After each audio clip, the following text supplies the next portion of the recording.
Good morning, everybody. Pastor Stitch, Narrow Path Christian Church, BC, Bay City, Michigan. Welcome to the Biker Devotional. Today is May 31st, 2026, and we are looking at Proverbs chapter 31. We're going to look at the first few verses of the praise of a capable wife, or a godly wife. Verse 10 through 12. Who can find a capable wife? She is far more precious than jewels. The heart of her husband trusts in her, and he will not lack anything good.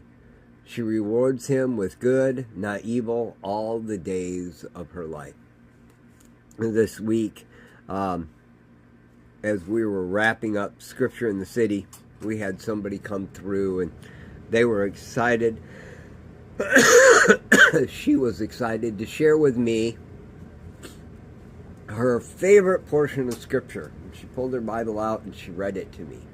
And it was this portion. Proverbs 31, verse 10 through 31. She was so excited about that, and I could tell in her eyes that what it was is she wanted the freedom, and she wanted to be seen as that woman.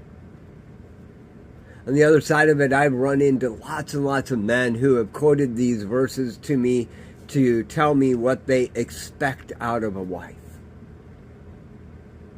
Solomon said that says that a good wife will be all these things. And I have talked about these verses on so many occasions because, well, every time we hit Proverbs 31, there's either the conversation about don't spend your energy on woman, or it is about the wife, right? I mean, so every time we get here, I need to talk about one of those two things. And as I got here today, and I was thinking about what this all means and what it means in my life, because that's where I always go first, by the way. I don't read the Proverbs every day just so I can share something with you. I read the Proverbs every day so God can share something with me. And then if it's appropriate, I share it with you. And if not, He gives me something else to share with you. But I'm always sharing with you based on what God shows me about myself and what He shows me I need to share with you. This morning as I was looking at it, I remembered Proverbs 18:22. Proverbs 18:22 says this: He who finds a wife finds a good thing and obtains favor from the Lord. Now, I want you to understand something. Both the woman that came and was excited to share with me her desire to be seen as that woman, and the men who have come to me and said, this is the type of woman I want. You need to understand one thing. He who finds a capable wife, she is far more precious than jewels. The heart of her husband trusts in her, and he will not lack anything good. She rewards him with good, not evil, all the days of her lives. Guys and gals, that is not possible unless your first focus is on Jesus Christ, on God, the Creator. You know, this morning in one of my devotionals, it was asked, are you burning for God? And I'm realizing that we have completely lost it when it comes to what that means. If I, as a pastor, tell my congregation that I expect them to show up to something, they get mad. Not all of them, but many of them get mad. How dare you say I'm not a good Christian if I can't be there? Whether I'm saying it or not, the reality is, where's your passion? See, if you find a capable wife, it's probably because you had a passion for God first.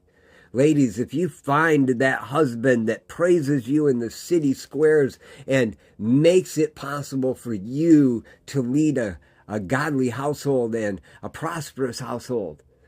He empowers you to do all those things. It's because he put God first. Otherwise, it's just lacking.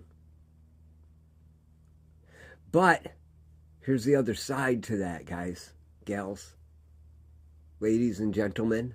Here's the other side of the story.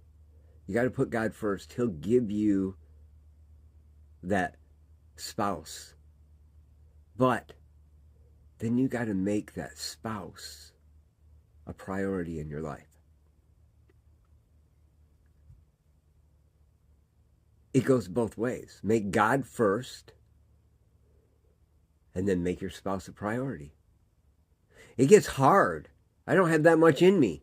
Yep, I know. I know. Do it anyway. This morning when I was rolling out of bed, I didn't have it in me. I didn't want to get out of bed. And so instead of praying for anything drastic, I prayed, God, I don't have it in me. So just give me the ability to endure and persevere. Because it's the right thing to do. And the crazy thing is, the first time in 4 days as I was reading through Scripture, I got so enveloped in it, so just enraptured in the fact that I was reading the Bible, I actually read too much. I know, you can't read too much. I read more than what was assigned for today's reading. And it wasn't, magnificent, heart-catching stuff. It was talking about provisions for King Solomon. But he gave me the ability to persevere. And in that, I became passionate. That passion for God will translate into passion for the one God gives you. If you're single, put your passion towards God. He'll give you someone. If you're with someone right now that you're not currently married to, and you're struggling with that relationship, you're not struggling with the relationship. You're struggling with your commitment to God. Yeah, I just said that. That wasn't my intention to say, but I said it, and it's true. So, that means I got to work on me. You need to work on you. Watch God bring someone into your life. If you've got someone in your life, watch God turn that around. We can always do better. I love y'all. Hope you have a great day. God bless.